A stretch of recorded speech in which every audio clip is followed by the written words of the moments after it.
Current అఫైర్స్లో భాగంగా ఈరోజు మనం 2021 సంవత్సరానికి సంబంధించి రీసెంట్గా ప్రకటించినటువంటి రామన్ మెగసెసే అవార్డు గురించి డిస్కషన్ చేయబోతున్నామండి. నేను ఆల్రెడీ గత క్లాసులోనే ఈ అవార్డుకి సంబంధించిన బేసిక్ ఇన్ఫర్మేషన్తో పాటు ఈ అవార్డును దక్కించుకున్నటువంటి భారతీయుల గురించి చాలా డీటెయిల్గా ఎక్స్ప్లెనేషన్ చేయడం జరిగింది.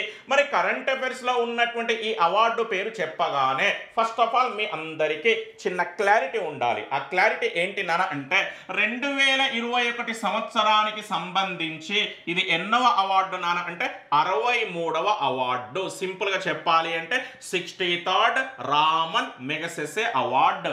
మరి కోవిడ్-19 పాండమిక్ మూలంగా 2020 సంవత్సరానికి సంబంధించి 62వ రామన్ మెగసెసే అవార్డుని రద్దు చేయడం జరిగింది. ఇప్పుడు మీ అందరికీ క్లారిటీ ఏంటో తెలిసి ఉంటుంది. 2020లో అవార్డుని రద్దు చేయడం జరిగింది. 2021కి సంబంధించి రీసెంట్ గా ప్రకటించడం జరిగింది. మరి ఏ రోజు ప్రకటించారు నాన్న అంటే 2021 ఆగస్టు 31న. మరి ఏ రోజు ప్రదానం చేయబోతున్నారు నాన్న అంటే 2021 నవంబర్ 28న.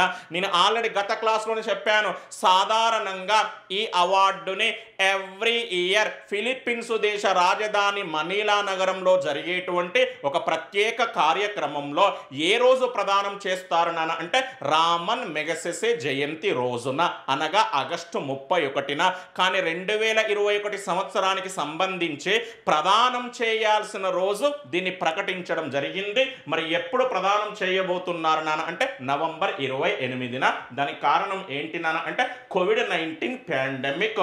మరి 2021లో ఎందరికి ఈ అవార్డు దక్కింది నాన్న అంటే 5గురికి.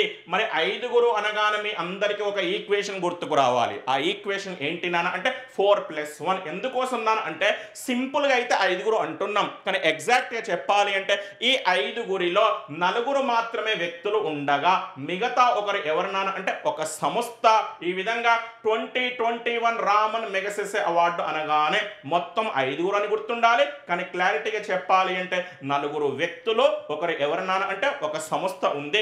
ఈ 4 వ్యక్తులలో కూడా ఒక మహిళ ఉండటం విశేషం. మరి ఈ మహిళ ఏ దేశానికి చెందింది నాన్న అంటే బంగ్లాదేశ్. మరి ఈ సంస్థ ఏ దేశానికి చెందింది నాన్న అంటే ఇండోనేషియా. ఇప్పుడు ఈ 5గురి గురించి చాలా డీటెయిల్డ్గా చదవడానికంటే ముందు ఆ 5గురికి సంబంధించిన దేశాలపైన క్లారిటీ ఉండాలి అండి. అందుకోసం నేను ఏం చేశాను నాన్న అంటే ఒక చిన్న క్లూ క్రియేట్ చేశాను. మన క్లూ ఏంటి నాన్న అంటే యుపిఐబి. ఇందులో పీకి స్క్వేర్ ఉందండి. యుపిఐబి. పిఐబి అంటే అబ్రివేషన్ మీ అందరికీ తెలుసు అనుకుంటా, ప్రెస్ ఇన్ఫర్మేషన్ బ్యూరో.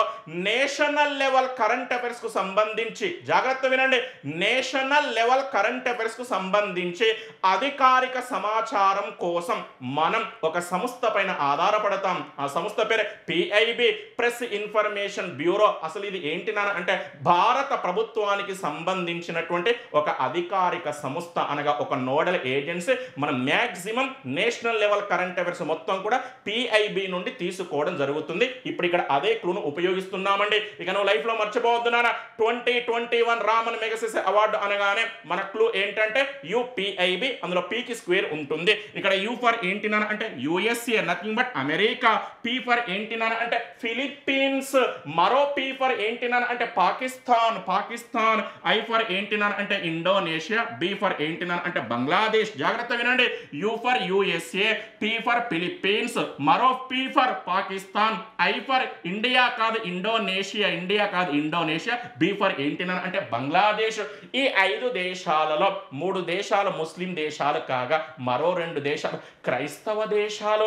ఒక్కసారి లాజికల్ గా ఆలోచించండి. అసలు ఈ ప్రపంచంలో అత్యధిక ముస్లిం జనాభాను కలిగి ఉన్న దేశాలు అనగానే ఫస్ట్ ప్లేస్ లో ఏ దేశం ఉంది? ఇండోనేషియా. సెకండ్ ప్లేస్ లో పాకిస్తాన్, థర్డ్ ప్లేస్ లో ఇండియా, ఫోర్త్ ప్లేస్ లో బంగ్లాదేశ్. ఇది చాలా ఇంపార్టెంట్ ఆర్డర్ నాన్న. ఈ ప్రపంచంలో అత్యధికంగా ముస్లిం జనాభాను కలిగి ఉన్న దేశాల వరుస క్రమం అనగానే ఇండోనేషియా, పాకిస్తాన్, ఇండియా, బంగ్లాదేశ్. ఇప్పుడు ఈ మొదటి 4 దేశాలలో ఒక ఇండియా మినహా మిగతా 3 ముస్లిం దేశాలకు ఈ సంవత్సరం రామన్ మెగసెసే అవార్డు దక్కింది. మరి మిగతా 2 దేశాలలో ఒకటి ఫిలిప్పీన్స్ అన్నాం, మరొకటి అమెరికా అన్నాం. ఈ 2 దేశాలు క్రైస్తవ దేశాలు. వెంటనే మీ అందరికీ డౌట్ వచ్చింది, ఆసియా నోబెల్ గా ప్రసిద్ధిగాంచినటువంటి ఈ అవార్డుని ఎందుకు మరి అమెరికా దేశస్థుడికి ఇచ్చారు? దానికి కారణం ఏంటి నాన్న అంటే, రామన్ మెగసెసే అవార్డు దక్కించుకోవడానికి ఏ దేశస్థుడైనా కావచ్చు, జాగ్రత్త వినండి, రామన్ మెగసెసే అవార్డును దక్కించుకోవడానికి అతను ఏ దేశస్థుడైనా కావచ్చు. కానీ అతను ఎవరికి నిస్వార్థపూరితమైన సేవ చేసి ఉండాలి అంటే ఆసియా ప్రజలకు. మరి అమెరికా దేశానికి చెందిన ఆ వ్యక్తి ఆసియా ఖండంలోని ఏ ప్రాంత ప్రజలకు నిస్వార్థపూరితమైన సేవ చేశాడు అంటే ఆగ్నేయ ఆసియా దేశాల ప్రజలకు. సింపుల్ ఇంగ్లీష్లో చెప్పాలి అంటే సౌత్ ఈస్ట్ ఏషియన్. రేపు ఎగ్జామ్లో క్వశ్చన్ చాలా సింపుల్ అడుగుతాడండి. 2021 సంవత్సరంలో ఆగ్నేయ ఆసియా ప్రాంతంలోని దేశాల ప్రజలకు నిస్వార్థపూరితమైన సేవ చేసినందుకు గాను ఇతనికి రామన్ మెగసెసే అవార్డు దక్కింది. అయితే ఇతను ఏ దేశస్థుడు? ఆన్సర్ ఏంటండి, అమెరికా దేశస్థుడు. ఇది నా మన క్లూ యుపిఐబి. అందులో పి ఫర్ ఏంటి నా అంటే పి స్క్వేర్. ఇప్పుడు మనం నెక్స్ట్ ఏం చేయాల్సి ఉంటుంది నా అంటే ఈ 5 గురించి డీటెయిల్ గా ఎక్స్ప్లెనేషన్ చేయాల్సి ఉంటుంది. మరి అందులో ఫస్ట్ పర్సన్ ఎవరు నాన్న అంటే డాక్టర్ ఫిర్దౌసి ఖాద్రీ. డాక్టర్ ఫిర్దౌసి ఖాద్రీ ఏ దేశస్తురాలు నాన్న అంటే బంగ్లాదేశ్. అసలు ఈమె ఎవరు నాన్న అంటే ఒక వైద్యురాలు, అంతేకాకుండా ఒక శాస్త్రవేత్త కూడా. ఇప్పుడు ఈమె పేరు చెప్పగానే మీ అందరికీ ఫస్ట్ 3 అంశాలు గుర్తుకు రావాలి. అందులో ఫస్ట్ వన్ ఏంటి నాన్న అంటే ఇమ్యూనాలజీ, సెకండ్ వన్ ఏంటి నాన్న అంటే అంటువ్యాధులు, థర్డ్ వన్ ఏంటి నాన్న అంటే వ్యాక్సిన్స్. మరి ఎక్స్ప్లెనేషన్ ఏంటో చూడండి. ఇమ్యూనాలజీ అనగా రోగ నిరోధక శాస్త్రంతో పాటు అంటువ్యాధులపై ఈమె ఎనలేని పరిశోధన చేసింది. నెక్స్ట్ నాన్న పేద ప్రజలను దృష్టిలో పెట్టుకొని అందుబాటు ధరలలో అనేక వ్యాక్సిన్లని కూడా అభివృద్ధి చేసింది. అందులో కూడా ప్రధానంగా 2 వ్యాక్సిన్స్ అభివృద్ధి మూలంగా అంతర్జాతీయ స్థాయి గుర్తింపు దక్కింది. మరి ఆ రెండింటిలో ఒకటి కలరా వ్యాక్సిన్ అయితే మరొకటి ఏంటి నాన్న అంటే టైఫాయిడ్ వ్యాక్సిన్. ఈ విధంగా పేద ప్రజలను దృష్టిలో పెట్టుకొని అందుబాటు ధరలలో అనేక వ్యాక్సిన్లని అభివృద్ధి చేసినటువంటి ఆ మహానుభావురాలు ఎవరన్నా అంటే డాక్టర్ ఫిర్దౌసి ఖాద్రీ. అంతేకాకుండా ఈమె ఇటీవల కోవిడ్-19 వ్యాక్సిన్ అభివృద్ధి కోసం కూడా ఎనలేని కృషి చేస్తుంది. అయితే ఈమెకి ఇటీవల అంతర్జాతీయ స్థాయి గుర్తింపు దక్కడానికి ఒక ప్రధానమైన కారణం ఉంది అండి. ఆ కారణం ఏంటి నాన్న అంటే రోహింగ్యా శరణార్థుల శిబిరంలో మాస్ వ్యాక్సినేషన్ కార్యక్రమాన్ని నిర్వహించడంలో ఈమె క్రియాశీలక పాత్ర పోషించింది. మనకు శరణార్థులు అనే సపరేట్ టాపిక్ ఉంటుంది, అక్కడ నేను రోహింగ్యాల గురించి చాలా డీటెయిల్గా ఎక్స్ప్లెనేషన్ చేస్తాను. కాకపోతే ఇక్కడ బేసిక్ క్లారిటీ ఇచ్చేటువంటి ప్రయత్నం చేస్తాను. మీ అందరికీ తెలియాల్సిన విషయం ఏంటి నాన్న అంటే రోహింగ్యా ముస్లింలు అన్నా రోహింగ్యా శరణార్థులు అన్నా ఫస్ట్ ఆఫ్ ఆల్ మీ అందరికీ 2 దేశాలు గుర్తుకు రావాలి. అందులో ఫస్ట్ వన్ మయన్మార్ అయితే సెకండ్ వన్ ఏంటి నాన్న బంగ్లాదేశ్. మరి మయన్మార్ అనేది ఎటువంటి దేశం? ఒక బౌద్ధ దేశం. కానీ బంగ్లాదేశ్ అనేది ఎటువంటి దేశం? ఒక ముస్లిం దేశం. నేను చెప్పే ఇన్ఫర్మేషన్ జాగ్రత్త వినండి నాన్న. బౌద్ధ దేశమైనటువంటి మయన్మార్ దేశంలోనే రాఖైన్ అనే రాష్ట్రంలో స్థానికులైన బౌద్ధులకు మరియు స్థానికేతరులైన రోహింగ్యా ముస్లింలకు మధ్య జరుగుతున్నటువంటి జాతిపరమైన ఘర్షణ మూలంగా లక్షలాది మంది రోహింగ్యా ముస్లింలు మయన్మార్ దేశాన్ని విడిచిపెట్టి శరణార్థులుగా ఎక్కడికి వలస వెళ్తున్నారు నాన్న అంటే బంగ్లాదేశ్కి. జాగ్రత్త వినండి నాన్న. బౌద్ధ దేశమైనటువంటి మయన్మార్ దేశంలోని రాఖైన్, ఇది లాస్ట్ టైం ఎగ్జామ్లో క్వశ్చన్ అడిగాడండి. రాఖైన్ అనే రాష్ట్రంలో స్థానికులైన బౌద్ధులకు మరియు స్థానికేతరులైన రోహింగ్యా ముస్లింలకు మధ్య జరుగుతున్నటువంటి జాతిపరమైన ఘర్షణ మూలంగా రోహింగ్యా ముస్లింలు మయన్మార్ దేశాన్ని విడిచిపెట్టి ఎక్కడికి వలస వెళ్తున్నారు నాన్న అంటే బంగ్లాదేశ్కి. ఎగ్జాక్ట్ ఫిగర్ లేదు కానీ దాదాపు కొన్ని లక్షలాది మంది రోహింగ్యా ముస్లింలు ఈరోజు బంగ్లాదేశ్కి శరణార్థులుగా వలస రావడం జరిగింది. మరి ఇందులో అత్యధిక మంది శరణార్థులు ఎక్కడ ఆశ్రయాన్ని పొందారన అంటే బంగ్లాదేశ్లోని ఒక తీర ప్రాంత పట్టణంలో, ఒక కోస్టల్ సిటీలో. మరి దాని పేరు ఏంటి నాన్న అంటే కాక్స్ బజార్. ఇది ఈ సంవత్సరం ఎక్స్పెక్టెడ్ పెట్టండి, కాక్స్ బజార్. దీని మూలంగా ఈరోజు కాక్స్ బజార్ అనేది ప్రపంచంలో ఏ విధంగా గుర్తింపు పొందింది నాన్న అంటే ఈ ప్రపంచంలోనే అతిపెద్ద శరణార్థుల శిబిరంగా లార్జెస్ట్ రెఫ్యూజీస్ క్యాంప్గా ప్రసిద్ధిగాంచింది కాక్స్ బజార్ అనేటువంటి ఈ పట్టణం. ఎటువంటి పట్టణం అన్నాం? తీర ప్రాంత పట్టణం అన్నాం. ఇక్కడ ఒక బీచ్ కూడా ఉంటుంది. ఈ బీచ్ పొడవు ఆల్మోస్ట్ ఎంత నాన్న అంటే 150 కిలోమీటర్లు. 150 కిలోమీటర్లు. ఇప్పుడు కాక్స్ బజార్ బీచ్ యొక్క ప్రత్యేకత ఏంటి నాన్న అంటే ఈ ప్రపంచంలోనే అత్యంత పొడవైన సహజ సిద్ధమైన మరియు అవిచ్ఛిన్నమైన బీచ్. అవిచ్ఛిన్నమైన బీచ్ అంటే మీనింగ్ ఏంటి నాన్న? ఈ 150 కిలోమీటర్ల పొడవున ఉండేటువంటి ఈ బీచ్ మధ్యలో ఎక్కడ కూడా ఎటువంటి అవంతరాలు ఉండవు. కంటిన్యూయస్ గా 150 కిలోమీటర్ల బీచ్ ఉంటుందండి. ఇక నువ్వు లైఫ్ లో మర్చిపోవద్దు నాన్న, ప్రస్తుతం ప్రపంచంలో అతిపెద్ద శరణార్థుల శిబిరం అన్న కాక్స్ బజార్ అనేటువంటి తీర ప్రాంత పట్టణం గుర్తుకు రావాలి. అంతేకాకుండా ఈ ప్రపంచంలోనే అత్యంత పొడవైన సహజ సిద్ధమైన అవిచ్ఛిన్నమైన బీచ్ అనగానే కాక్స్ బజార్ బీచ్ గుర్తుకు రావాలి. మొత్తం పొడవు ఎంత నాన్న అంటే 150 కిలోమీటర్లు. ఇది నాన్న ఈ మహానుభావురాలతో సంబంధం కలిగి ఉన్నటువంటి క్లారిటీ. నేను ఫిర్దౌసి అంటుంటే మీ అందరికీ ఇండియన్ హిస్టరీతో సంబంధం కలిగి ఉన్నటువంటి ఒక పర్షియన్ కవి గుర్తుకు రావాలి. మరి ఆ పర్షియన్ కవి పేరు కూడా ఏంటి నాన్న అంటే ఫిర్దౌసి. ఈ కవి రాసినటువంటి ఒక గ్రంథం లేదా ఒక పుస్తకం పేరు ఏంటి నాన్న అంటే షానామా. ఇతను ఎవరి ఆస్థాన కవిగా పనిచేశాడండి?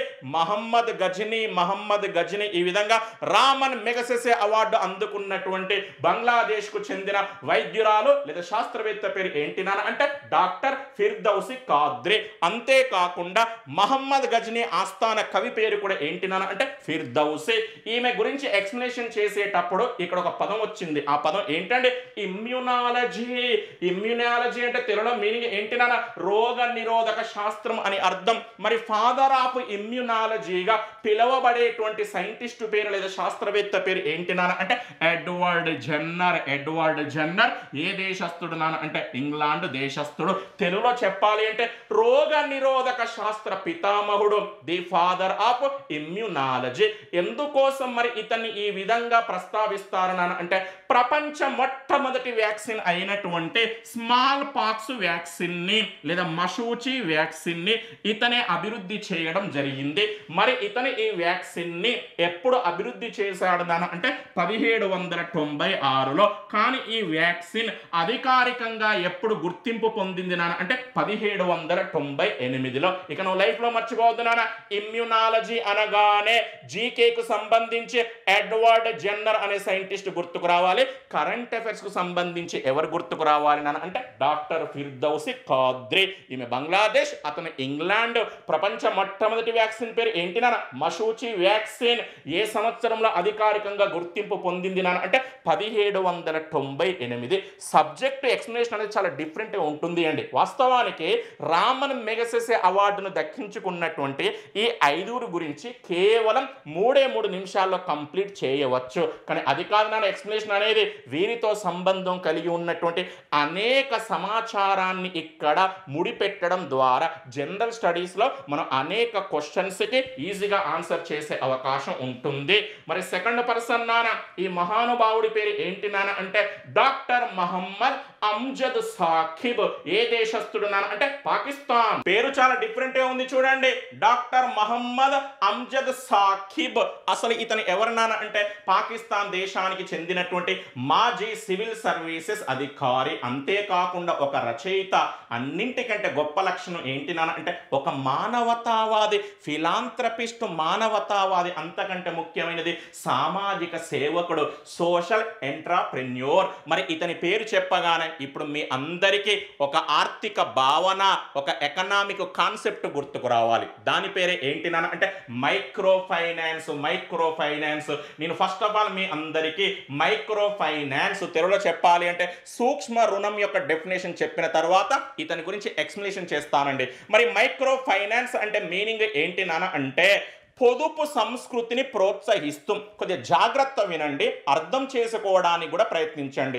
పొదుపు సంస్కృతిని ప్రోత్సహిస్తూ సులభ వాయిదాల రూపంలో ఎటువంటి పూచీకత్తు లేకుండా అనగా ఎటువంటి తనఖా లేకుండా హేతుబద్ధమైన వడ్డీకి పేద ప్రజలకు చిన్న మొత్తాలలో రుణాలు ఇవ్వడాన్ని మనం ఏమంటున్నాను అంటే సూక్ష్మ రుణం లేదా మైక్రో ఫైనాన్స్. నేను మరొకసారి రిపీట్ చేస్తున్నా, కొద్దిగా జాగ్రత్త వినండి నాన్న.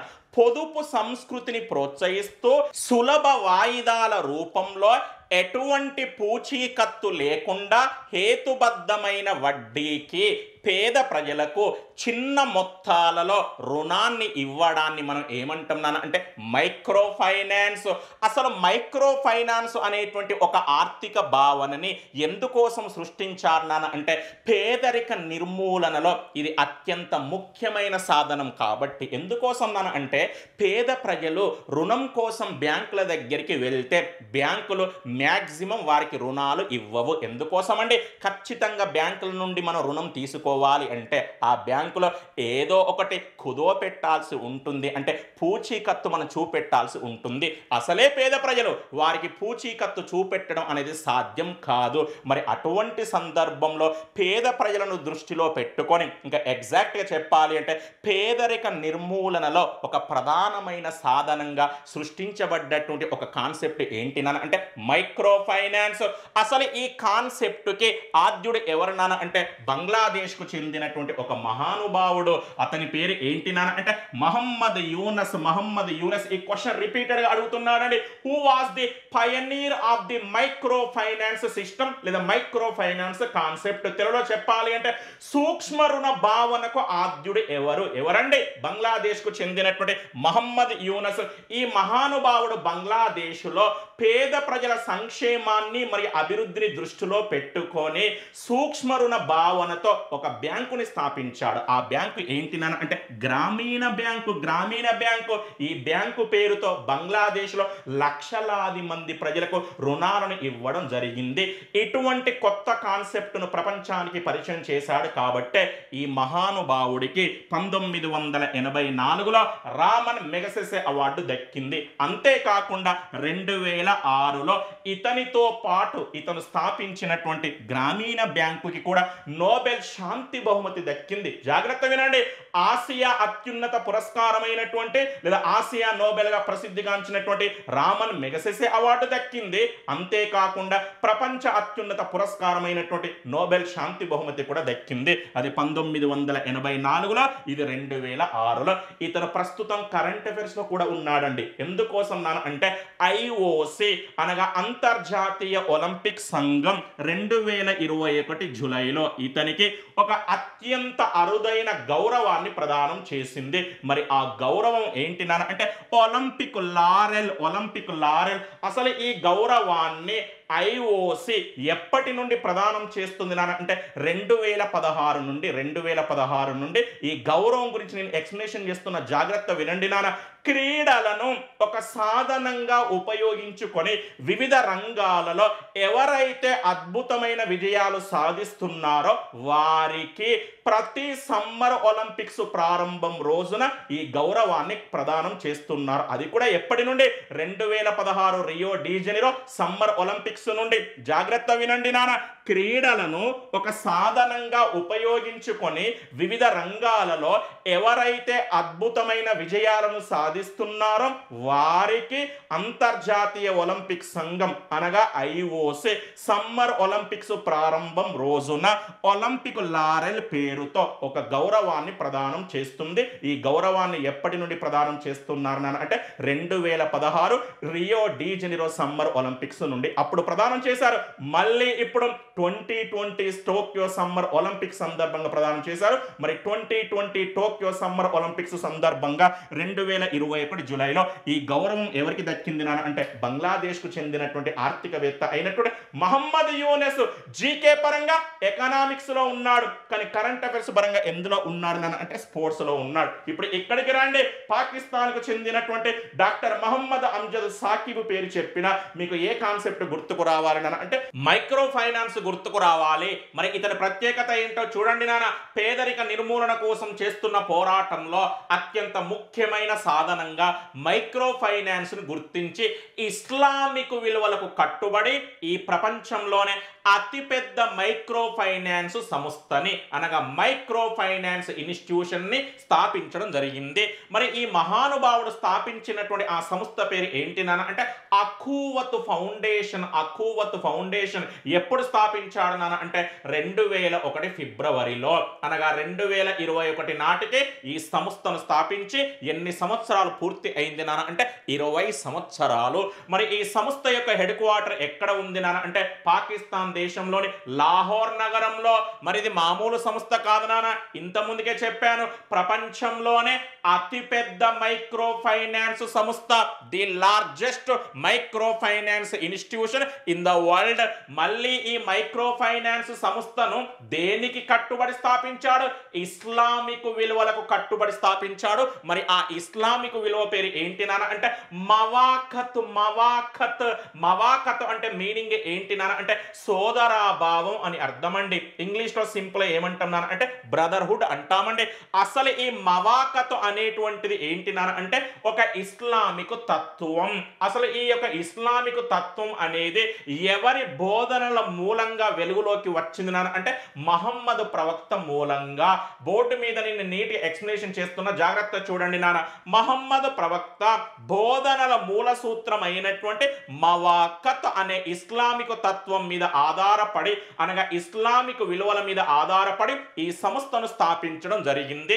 అసలు ఈ సంస్థ యొక్క ప్రధానమైన ఉద్దేశం ఏంటి నాన్న అంటే పేదరిక రహిత సమాజాన్ని అనగా పేదరిక రహిత ప్రపంచాన్ని సృష్టించడం. సింపుల్ గా చెప్పాలి అంటే పావర్టీ ఫ్రీ సొసైటీ లేదా పావర్టీ ఫ్రీ వరల్డ్ అంటామండి. ఈ సంస్థ యొక్క ప్రత్యేకత ఏంటి నాన్న అంటే వడ్డీ రహిత రుణాలను అందజేస్తుంది. ఎంత గొప్ప విషయం ఆలోచించండి నాన్న, వడ్డీ రహిత రుణాలను అందజేస్తుంది. ఎందుకోసం అంటే ఈ సంస్థ అనేది ఏ విలువల మీద ఏ తత్వం మీద ఆధారపడి స్థాపించబడింది? మవాఖత్. మవాఖత్. అసలు మవాఖత్ అనేటువంటి తత్వం అనగానే ఎవరు గుర్తుకు రావాలి? మహమ్మద్ ప్రవక్త. మీ అందరికి తెలియాల్సిన విషయం ఏంటి నాన్న అంటే ముస్లింలకు సంబంధించిన అత్యంత పవిత్ర గ్రంథమైన ఖురాన్ ఏమని చెబుతుంది నాన్న అంటే అప్పనంగా వచ్చేటువంటి సొమ్ముని స్వీకరించరాదు. మీకు అర్థమయ్యే విధంగా చెప్పాలి అంటే కష్టార్జితం లేకుండా అప్పనంగా వచ్చేటువంటి సొమ్ముని స్వీకరించరాదు. మరి అప్పనంగా వచ్చేటువంటి సొమ్ములో అత్యంత ప్రధానమైనది ఏంటి నాన్న అంటే వడ్డీ, ఇంట్రెస్ట్. ఖురాన్లో దానిని ఏ పేరుతో ప్రస్తావించడం జరిగింది నాన్న అంటే రిబా. రిబా అనే పేరుతో ప్రస్తావించడం జరిగింది. ఒకసారి బోర్డు పైన చూడండి. ఇస్లామిక్ విలువలకు కట్టుబడి అనగా మవాఖత్కి కట్టుబడి వడ్డీ రహిత రుణాలను అందజేస్తుంది. ఇక నువ్వు లైఫ్ లో మర్చిపోవద్దు నాన్న, డాక్టర్ మహమ్మద్ అమ్జద్ సాకిబ్ అనగానే ఏ సంస్థ గుర్తుకు రావాలి? అఖూవత్ ఫౌండేషన్. అఖూవత్ ఫౌండేషన్. మరి ఈ సంస్థ ఏ కాన్సెప్ట్ పైన అనగా ఏ తత్వం పై ఆధారపడి స్థాపించబడింది నాన్న అంటే మవాఖత్. మవాఖత్. అది అఖూవత్ అయితే ఇది మవాఖత్. మవాఖత్ మామూలు సంస్థ కాదు నాన్న. వడ్డీ రహిత రుణాలను అనగా ఇంట్రెస్ట్ ఫ్రీ లోన్స్ ను అందజేస్తుంది అంటే ఈ సంస్థ ఎంత గొప్ప సంస్థ అర్థం చేసుకోండి. అంతేకాకుండా ఈ సంస్థ వ్యవస్థాపకుడైనటువంటి డాక్టర్ మహమ్మద్ అమ్జద్ సాకిబ్ది ఎంత గొప్ప మనసు అర్థం చేసుకోవచ్చు. ఈ సంస్థ పాకిస్తాన్ దేశంలోని లక్షలాది మంది పేద కుటుంబాలకు వడ్డీ రహిత రుణాలను అందచేసే ఉద్దేశంతో ప్రత్యేకంగా ఒక కార్యక్రమాన్ని కూడా ప్రారంభించింది. ఆ కార్యక్రమం పేరు ఏంటి నాన్న అంటే ఏఐఎం ఎయిమ్. దీని పూర్తి పేరు ఏంటి నాన్న అంటే Akhuwat Islamic micro finance. Akhuwat Islamic micro finance. మరి ఆర్థిక సేవలను అందించడం ద్వారా లక్షలాది కుటుంబాలలో వెలుగు నింపినటువంటి ఈ సంస్థ ఇటీవలి కాలంలో తన సేవలను విస్తరించింది. ఇటీవలి కాలంలో విద్యా సేవలను అందిస్తుంది, అంతేకాకుండా వైద్య ఆరోగ్య రంగ సేవలను అందిస్తుంది. ఒక ఇంట్రెస్టింగ్ ఇన్ఫర్మేషన్ ఏంటి అంటే ఈ సంస్థ ఇటీవల ఒక యూనివర్సిటీని కూడా నెలకొల్పింది. ఆ యూనివర్సిటీలో చదువుకునేటువంటి విద్యార్థులు ఎటువంటి ఫీజును చెల్లించాల్సిన అవసరం లేదు. ఇప్పుడు ఆ యూనివర్సిటీ ప్రపంచవ్యాప్తంగా ఎటువంటి యూనివర్సిటీగా ప్రసిద్ధిగాంచింది అంటే ఫ్రీ యూనివర్సిటీ, అంటే ఎటువంటి ఫీజుని చెల్లించాల్సిన అవసరం లేదు. అసలు అఖువత్ ఫౌండేషన్ అనేటువంటి ఈ సంస్థ యొక్క మరో ప్రత్యేకత ఏంటి అంటే ఈ సంస్థ యొక్క రీపేమెంట్ రేట్ ఎంత అంటే 99.9%. ఇది మామూలు విషయం కాదండి. మైక్రో ఫైనాన్స్ ని అనగా రుణాలను తీసుకున్నటువంటి పేద కుటుంబాలు ఆల్మోస్ట్ తిరిగి చెల్లిస్తున్నాయండి. 99.9% రీపేమెంట్ రేటు ఉంది అంటే ఇది మామూలు విషయం కాదండి. మన భారతదేశంలోని బ్యాంకులు తీసుకోండి, ఎస్బీఐ, దాని రీపేమెంట్ రేటు కనుక చెబితే ఆశ్చర్యపోతారు. మన బ్యాంకులకు ఇది సాధ్యం కాదు. ఇక నువ్వు లైఫ్ లో మర్చిపోవద్దు నాన్న, సూక్ష్మ రుణం అన్నా మైక్రో ఫైనాన్స్ అన్నా మీ అందరికీ రెండు ముస్లిం దేశాలు గుర్తుకు రావాలి. ఆ రెండు కూడా భారతదేశానికి తూర్పున ఒక దేశం ఉంది, భారతదేశానికి పశ్చిమాన ఒక దేశం ఉంది. తూర్పున ఉన్నటువంటి దేశం అంటే ఏంటి? బంగ్లాదేశ్. పశ్చిమాన ఉన్నటువంటి దేశం అంటే ఏంటి అంటే పాకిస్తాన్. ఇటువైపు బంగ్లాదేశ్, ఇటువైపు పాకిస్తాన్. మరి బంగ్లాదేశ్ అనగానే ఎవరు గుర్తుకు రావాలి? మహమ్మద్ యూనస్ గుర్తుకు రావాలి. పాకిస్తాన్ అనగానే ఎవరు గుర్తుకు రావాలి అంటే డాక్టర్ మహమ్మద్ అమ్జద్ సాకిబ్ గుర్తుకు రావాలి. ఇతని పేరు చెప్పగానే గ్రామీణ బ్యాంకు గుర్తుకు రావాలి. ఇతని పేరు చెప్పగానే అఖువత్ ఫౌండేషన్ గుర్తుకు రావాలి. ఇక్కడ మీ అందరికీ తెలియాల్సిన ఒక ఇంట్రెస్టింగ్ ఇన్ఫర్మేషన్ ఏంటి అంటే మన భారతదేశానికి ఇరువైపులా ఉన్నటువంటి ముస్లిం దేశాలలో అత్యంత విజయవంతమైనటువంటి మైక్రో ఫైనాన్స్ అనేటువంటి కాన్సెప్ట్ మన భారతదేశంలో మాత్రం చాలా ఘోరాతి ఘోరంగా విఫలం చెందడం జరిగింది.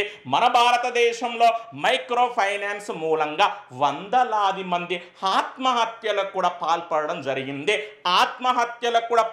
జరిగింది. ఎందుకోసం అంటే ఈ రెండు ముస్లిం దేశాలలో మైక్రో ఫైనాన్స్ ని పేద కుటుంబాలు ఎందుకోసం తీసుకుంటాయని అంటే స్వయం ఉపాధి కోసం, సెల్ఫ్ ఎంప్లాయ్మెంట్ కోసం. కానీ మన ఇండియాలో పేద కుటుంబాలు మైక్రో ఫైనాన్స్ ని ఎందుకోసం తీసుకున్నాయని అంటే ఫంక్షన్స్ కోసం. ఈరోజు భారతదేశం యొక్క దరిద్రం ఏంటి అంటే పేదరికం డే బై డే పెరుగుతూ పోతుండడానికి అనేక కారణాలు ఉన్నాయండి. అందులో అత్యంత ప్రధానమైన కారణం ఏంటి అంటే ఫంక్షన్ కల్చర్. నీవైనా నేనైనా ఫంక్షన్ కల్చర్కి దూరంగా ఉన్నప్పుడే మన జీవితాలు అనేవి చాలా హ్యాపీగా ఉంటాయండి. ఎవరైతే ఫంక్షన్ కల్చర్కు అలవాటు పడతారో వారి లైఫ్ చనిపోయే చివరి క్షణం వరకు ఆర్థిక ఇబ్బందులను ఎదుర్కోవాల్సి వస్తుంది. ఇది నాన్న మైక్రో ఫైనాన్స్ తో సంబంధం కలిగి ఉన్నటువంటి క్లారిటీ. ఇక్కడ మీ అందరికీ తెలియాల్సిన విషయం మళ్ళీ మర్చిపోతున్నాను. ఖురాన్లో ఎటువంటి కష్టార్జితం లేకుండా వచ్చేటువంటి సొమ్ముని, ఎగ్జాంపుల్ వడ్డీని ఏ పేరుతో ప్రస్తావించారు అంటే రిబా. ఇటువంటి క్వశ్చన్స్ అడుగుతాడండి. నెక్స్ట్ నాన్న మరి మూడో వ్యక్తి ఈ సంవత్సరం రామన్ మెగసెసే అవార్డును దక్కించుకున్నటువంటి ఆ మూడో వ్యక్తి పేరు ఏంటి అంటే రాబెర్టో బాలన్. ఏ దేశస్థుడు అంటే ఫిలిప్పీన్స్. అసలు ఇతను ఎవరు అంటే మత్స్యకారుడు, నథింగ్ బట్ ఫిషర్ మ్యాన్. నేను మీకు ఆల్రెడీ గత క్లాస్లోనే చెప్పాను. రామన్ మెగసెసే అవార్డు యొక్క గొప్ప లక్షణం ఏంటిది?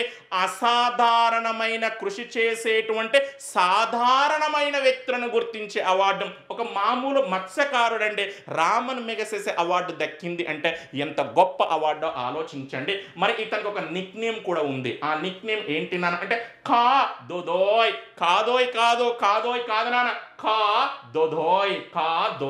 మరి ఎందుకు ఇతనికి ఈ యొక్క అవార్డు దక్కింది నాన్న అంటే మత్స్య పరిశ్రమ అభివృద్ధికి మరియు మడ అడవుల పరిరక్షణకు సమాన ప్రాధాన్యతనిస్తూ తీర ప్రాంత పర్యావరణ పరిరక్షణ కోసం ఎనలేని కృషి చేసినందుకు గాను ఇతనికి ఈ అవార్డు దక్కింది. ఇంకా ఎగ్జాక్ట్ గా చెప్పాలి అంటే మత్స్య పరిశ్రమకు తిరిగి జీవం పోయడంతో పాటు చేపల పెంపకంలో భాగంగా తీర ప్రాంత పర్యావరణ పర్యావరణ పరిరక్షణకు అత్యధిక ప్రాధాన్యతనిస్తూ మడ అడవుల విస్తరణకు ఎనలేని కృషి చేసినందుకు ఈ అవార్డు దక్కింది. మీ అందరికీ తెలియాల్సిన విషయం ఏంటి నాన్న అంటే, తీర ప్రాంతాలలో చేపల పెంపకం కోసం చేపల చెరువులను నిర్మించడం మూలంగా మడ అడవుల నిర్మూలన జరుగుతుంది. కానీ ఈ మహానుభావుడు ఏం చేశాడండి, ఒకవైపు చేపల పెంపకానికి అనగా మత్స్య పరిశ్రమకు, మరోవైపు మడ అడవులకు రెండింటికి సమాన ప్రాధాన్యతను ఇచ్చాడు. అతని పేరు ఏంటి నాన్న అంటే రాబెర్టో బాలన్. ఈ పేరు చాలా డెడ్ ఈజీగా గుర్తు పెట్టుకోవచ్చు. ఎందుకోసం నాన్న అంటే, మనం గతంలో ఇటువంటి పేర్లను వినడం జరిగింది. అందులో ఒక అవార్డు పేరు ఉందండి.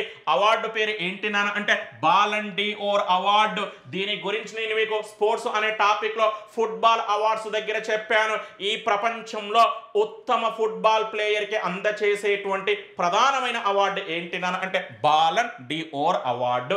నెక్స్ట్ నాన్న ఒక వ్యక్తి గురించి గతంలో చెప్పాను. అతను ఎవరు నాన్న అంటే WTO మాజీ డైరెక్టర్ జనరల్. పదవీ కాలం ముగియక ముందే ఇటీవల WTO డైరెక్టర్ జనరల్ పదవికి రాజీనామా చేశాడు. అతను బ్రెజిల్ దేశస్థుడు. అతని పేరు ఏంటి నాన్న అంటే రాబెర్టో అజెవేడో. రాబెర్టో అజెవేడో. అదేమో ఫుట్బాల్ అవార్డు పేరు, ఇదేమో WTO మాజీ డైరెక్టర్ జనరల్ పేరు. అక్కడ బాలన్ డి'ఓర్, ఇక్కడ రాబెర్టో అజెవేడో. ఈ రెండింటిని కలపండి. రెండింటిని కలిపితే ఆ మహానుభావుడి పేరు ఏంటి నాన్న రాబెర్టో బాలన్. ఈ విధంగా గతంలో తెలిసినటువంటి ఇన్ఫర్మేషన్ తో కరెంట్ అఫైర్స్ ని లింకప్ చేయాల్సి ఉంటుంది. మరి ఇటీవల రాజీనామా చేసినటువంటి WTO డైరెక్టర్ జనరల్ స్థానంలో నూతన డైరెక్టర్ జనరల్ గా ఒక మహిళ పదవీ బాధ్యతలు స్వీకరించింది. ఆమె నైజీరియా దేశస్థురాలు. ఈమె గురించి నేను ఆల్రెడీ WTO దగ్గర ఎక్స్ప్లెనేషన్ చేయడం జరిగింది. ఆ మహానుభావురాలు పేరు ఏంటి నాన్న అంటే ఎంగోజీ ఒకంజో ఇవేలా. ఎంగోజీ ఒకంజో ఇవేలా. ఇది నాన్న ఇతనికి సంబంధించిన క్లారిటీ. నెక్స్ట్ నాన్న ఫోర్త్ పర్సన్. ఆ మహానుభావుడి పేరు ఏంటి నాన్న అంటే doctor Steven Muncy. Doctor Steven Muncy America దేశస్థుడు. అసలు ఇతను ఎవరు నాన్న అంటే గొప్ప మానవతావాది. Nothing but philanthropist. మానవతావాది అంటే మీనింగ్ ఏంటి నాన్న అంటే ఎవరైతే తమ జీవితాన్ని సామాజిక సేవ కోసం అంకితం చేస్తారో అటువంటి వ్యక్తులను ఏమంటున్నాను అంటే మానవతావాదులు అంటామండి. మరి ఇతను ఆసియా ఖండంలోని ఏ ప్రాంతంలో ఎక్కువగా సామాజిక సేవ చేస్తున్నాడు నాన్న అంటే ఆగ్నేయ ఆసియా ప్రాంతంలో. Nothing but south east Asian region లో. ఒకసారి బోర్డు పైన చూడండి. ఘర్షణలు, సాయుధ తిరుగుబాట్లు, అంతర్యుద్ధం మరియు విపత్తుల మూలంగా సర్వస్వం కోల్పోయిన వారికి, ప్రధానంగా శరణార్థులకి ఆపన్న హస్తం అందించడంతో పాటు వారికి ఆశ్రయాన్ని కల్పించడం ద్వారా ఆగ్నేయాసియా ప్రాంతంలో శాంతి స్థాపనకు మరియు సామరస్యం కోసం ఎనలేని కృషి చేస్తున్నటువంటి మానవతావాది. ఒక్క మాటలో చెప్పాలి అంటే సర్వస్వం కోల్పోయినటువంటి ఆగ్నేయ ఆసియా ప్రాంత ప్రజలకు ఆశ్రయం కల్పిస్తున్నటువంటి మహానుభావుడు. మరి తన సర్వీస్ కోసం ఇతను స్థాపించినటువంటి ఒక స్వచ్ఛంద సంస్థ అంటే ఒక NGO పేరు ఏంటి నాన్న అంటే CFSI.